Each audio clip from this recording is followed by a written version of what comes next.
Le moment stratégique de la Russie. Comment l'Occident perd son unité. Quand l'adversaire n'attaque pas, mais attend. Et si la Russie n'avait plus besoin de gagner une guerre militaire pour l'emporter? Et si sa plus grande victoire se jouait non pas sur le champ de bataille ukrainien, mais dans les divisions internes, les doutes et les fractures de l'Occident? Cette hypothèse, qui semblait théorique il y a encore une décennie, est aujourd'hui une réalité géopolitique tangible. Depuis plusieurs années, un phénomène discret mais extrêmement dangereux est en cours: l'effritement progressif et systémique de l'unité occidentale. L'Union européenne doute de sa propre finalité politique. L'OTAN, bien que renforcée dans ses effectifs, se fragilise dans sa cohésion politique. Les États-Unis, déchirés par des clivages internes profonds, oscillent entre un engagement traditionnel et un repli nationaliste imprévisible. Et pendant ce temps, dans l'ombre du Kremlin, Moscou observe, calcule, investit et avance ses pions avec une patience d'horloger. La Russie de Vladimir Poutine n'est peut-être pas économiquement ou technologiquement plus forte qu'avant. Son armée a révélé des faiblesses en Ukraine. Mais l'Occident, lui, est clairement plus divisé, moins sûr de ses valeurs et hésitant sur sa trajectoire. Le contraste est saisissant. D'un côté, un autoritarisme patient et focalisé, de l'autre, des démocraties fatiguées, multipolaires dans leurs opinions et souvent paralysées par la complexité de leur processus décisionnel. Alors, une question stratégique s'impose, cruciale pour l'avenir de l'ordre international. Sommes-nous en train d'assister, sans peut-être en avoir pleinement conscience, au moment stratégique parfait pour la Russie? Un moment où la victoire ne se mesure plus en kilomètres carrés conquis, mais en centimètres de désunion gagnés chez l'adversaire. La stratégie russe, l'art de gagner sans affronter directement. Contrairement à une idée reçue, nourrie par l'image d'une Russie belliqueuse, le Kremlin ne cherche pas nécessairement une confrontation frontale et totale avec l'Occident. Une telle confrontation serait trop risquée, trop coûteuse. Pourquoi alors s'y engager quand une voie plus subtile et moins périlleuse s'offre à lui? La Russie poutinienne a tiré des enseignements profonds de l'effondrement soviétique et des 2 décennies qui ont suivi. Elle a compris une chose essentielle, presque philosophique. L'Occident, dans sa forme actuelle, porte en lui les germes de sa propre affaiblissement. Il peut, sous certaines conditions, travailler contre ses propres intérêts. La leçon est claire, les démocraties occidentales sont militairement puissantes lorsqu'elles sont unies, mais elles sont structurellement vulnérables sur le plan politique, économique et psychologique. Leur force est aussi leur point faible: l'ouverture, le débat, la liberté d'expression, la rotation du pouvoir, la sensibilité de l'opinion publique. Autant de caractéristiques qui peuvent être exploitées, manipulées, saturées. La stratégie russe contemporaine, héritée en partie de la doctrine soviétique, mais adaptée à l'ère numérique, repose donc sur 3 piliers interdépendants. Exploiter systématiquement les divisions internes, régionales, sociales, politiques, au sein de chaque pays occidental et entre eux. Affaiblir la confiance mutuelle et la crédibilité des engagements entre alliés, particulièrement entre l'Europe et les États-Unis. Jouer le temps long, attendre que les cycles politiques, les crises économiques et la fatigue démocratique produisent leurs effets. Ce n'est pas une stratégie de blitzkrieg ou de choc, c'est une stratégie d'érosion, d'usure, de guérillage de la cohésion adverse. Elle est décrite dans les manuels militaires russes sous le concept de guerre non linéaire ou hybride, où l'objectif est de déplacer le conflit du terrain militaire vers le terrain politique et cognitif de l'ennemi. L'invasion de l'Ukraine en 2022 est une exception violente à cette règle, mais elle sert aussi, dans une large mesure, de test de résistance et de catalyseur de division. Chaque débat en Occident sur le coût des sanctions, sur l'envoi d'armes, sur les fatigues de la guerre, est une victoire informationnelle pour Moscou. L'Occident, une unité de façade et des intérêts divergents. Officiellement, lors des sommets du G7, de l'OTAN ou de l'UE, l'Occident affiche un front uni. Les communiqués sont fermes, les condamnations de la Russie unanimes, les promesses de soutien à l'Ukraine répétées. Dans les discours, l'alliance transatlantique est présentée comme plus solide que jamais.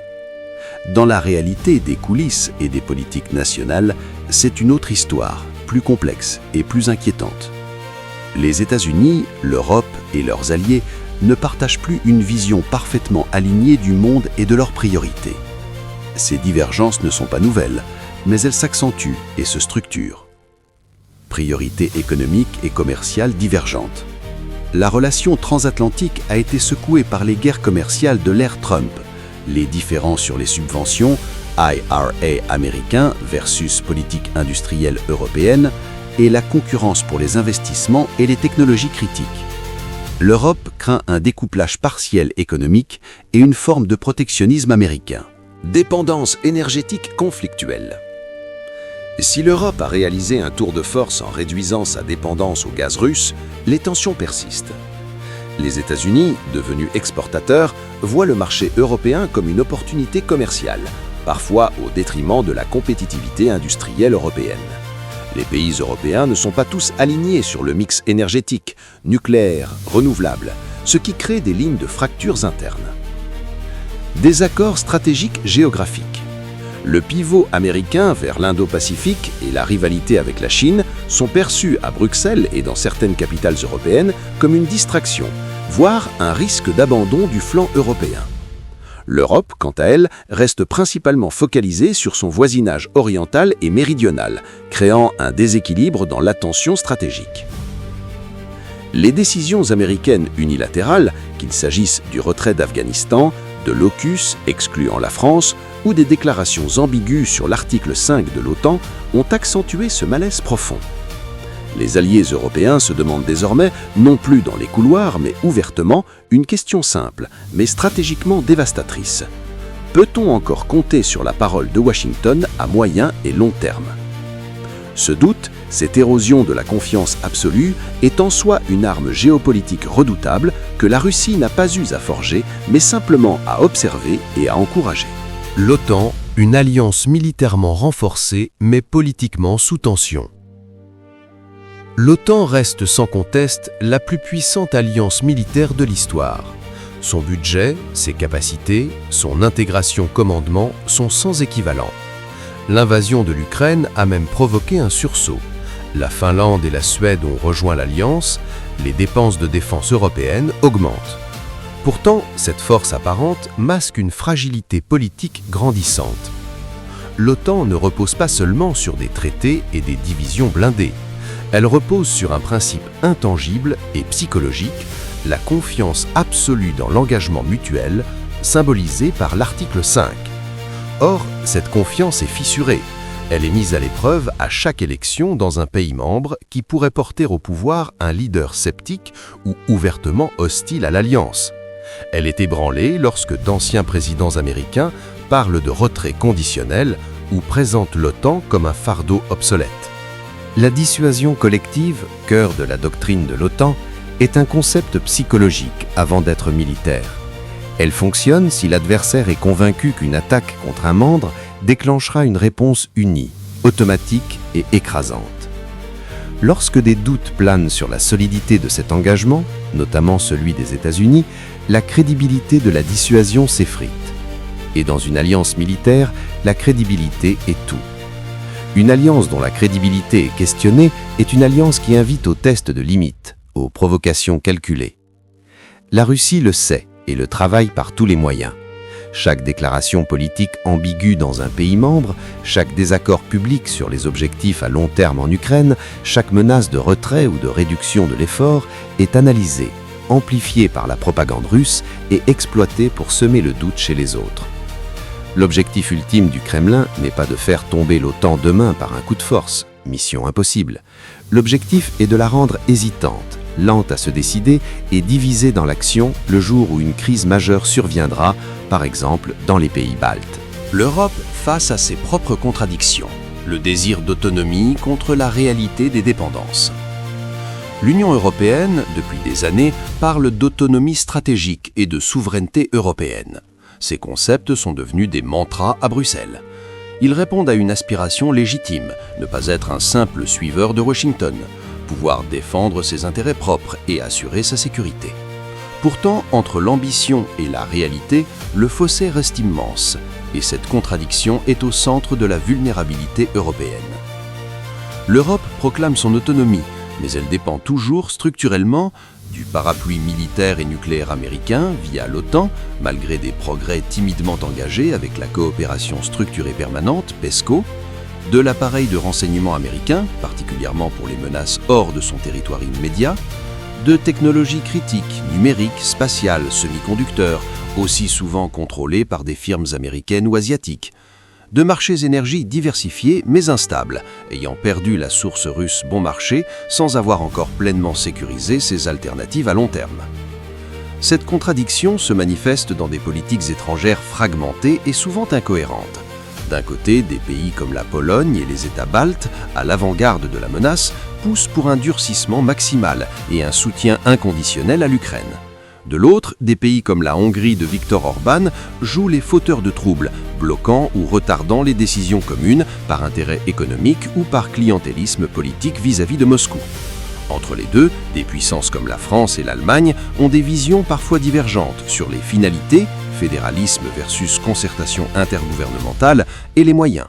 Le résultat est une politique étrangère européenne qui avance par à-coups, lente à réagir, souvent empêtrée dans des compromis qui en diluent la force. Pour la Russie, chaque division au sein du Conseil européen, chaque veto hongrois, chaque débat acrimonieux sur les quotas de réfugiés ou le prix du gaz est une opportunité en or. Cela lui permet de jouer en divide et impera, d'entretenir des relations bilatérales privilégiées avec certaines capitales pour saper la position commune et de montrer au monde que l'UE est un géant économique mais un nain politique. L'arme absolue, la désinformation comme accélérateur de fractures sociales. La Russie n'a pas besoin, dans sa guerre cognitive contre l'Occident, de convaincre la majorité de la population de la justesse de ses actions. Ce serait impossible et contre-productif. Son objectif est bien plus subtil et atteignable, semer et nourrir le doute. Le doute sur la véracité des informations, sur les motivations des gouvernements, sur la légitimité des institutions, sur la cohérence de l'Alliance atlantique. Pour cela, Moscou a déployé, en synergie avec des acteurs locaux, un arsenal informationnel sophistiqué. Usine à trolls et bots sur les réseaux sociaux pour amplifier les contenus extrêmes, qu'ils soient d'extrême droite ou d'extrême gauche, pourvu qu'ils attaquent le système libéral. Des médias alternatifs et chaînes d'influence comme RT et Sputnik avant leur restriction ou leur relais via des sites en langue locale qui diffusent des narratifs anti-establishment, anti-OTAN, anti-UE, souvent rebais dans un discours anti-système ou pour la paix qui séduit une partie des opinions fatiguées par les conflits. Des théories du complot émotionnel qui exploitent les traumatismes, pandémies, crises économiques, migrations pour désigner des boucs émissaires et saper la confiance dans les experts et les gouvernements. La cible n'est pas l'État en tant que tel, mais le tissu social et le consensus démocratique. L'objectif est de polariser au maximum les sociétés occidentales, de rendre tout débat sur la politique étrangère toxique et clivant. Quand une société est divisée entre pro et anti-Ukraine, quand elle passe plus de temps à se déchirer sur les réseaux sociaux qu'à débattre sereinement, elle devient incapable de générer une réponse politique rapide, unie et déterminée face à une menace extérieure. Encore une fois, Moscou n'a pas besoin d'attaquer frontalement. Elle finance, alimente et applaudit les factions qui s'attaquent entre elles au sein des démocraties. C'est une stratégie de la délégitimation par le chaos. La fatigue stratégique et l'affaissement des volontés politiques.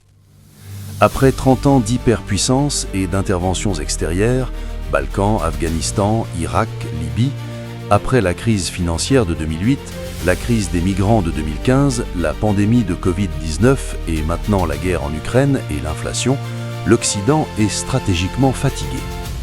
Cette fatigue n'est pas qu'économique, elle est psychologique et politique. Les opinions publiques, surtout en Europe occidentale, montrent des signes de lassitude. Elles réclament une priorité donnée aux problèmes intérieurs, pouvoir d'achat, services publics, transition écologique. La défense et la politique étrangère sont perçues comme des postes de coût ou des sources de risque, non comme des investissements pour la sécurité future. Cette tendance est renforcée par une génération de politiques qui, pour beaucoup, n'ont pas connu la guerre froide et dont le référentiel est davantage la gestion économique que la géopolitique classique. Le Kremlin comprend parfaitement cette dynamique. Il compte sur l'horizon court-termiste des démocraties, rythmé par les élections et les sondages. Une démocratie fatiguée est une démocratie vulnérable, plus encline à accepter des compromis boiteux, à rechercher une paix illusoire à tout prix ou à se replier sur elle-même. La rhétorique russe sur la guerre de l'Occident et l'épuisement de l'Europe est précisément conçue pour alimenter ce sentiment et créer une prophétie autoréalisatrice. Le temps, allié objectif du Kremlin.